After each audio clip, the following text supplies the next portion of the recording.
আচ্ছা, না আমি পড়াশোনায় ভালো, না আমি দেখতে সুন্দর, আচ্ছা। আমার কাছে কোটি কোটি টাকাও নেই, আর লোকজন আমাকে পাত্তাও দেয় না, সম্মানও করে না। আচ্ছা। তাহলে আমার লজ্জা কেন পায় না? আমার কি মান সম্মান সব ধুলোয় মিশে গেল? কিছু তো একটা ভাইরাস আছে আমার শরীরে, যেটা আমার রক্তের সঙ্গে লড়াই করছে, কিন্তু সেটা কি? আচ্ছা, ভুল করে যদি কেউ আমার অ্যাকাউন্টে 3 কোটি টাকা ট্রান্সফার করে দেয়, তাহলে আমি ওই টাকাগুলো নিয়ে কি করব?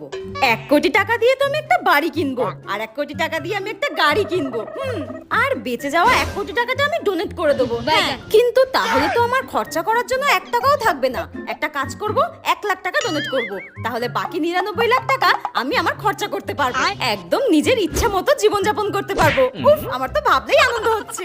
একবার যদি আমি বড়লোক হয়ে যাই, তখন কি আর আমি এই মাটির কাপে চা খাবো? তখন তো আমি সোনার কাপে চা খাবো। আচ্ছা। কিন্তু আমার বড়লোক হওয়ার স্বপ্ন মনে হয় স্বপ্নই থেকে যাবে।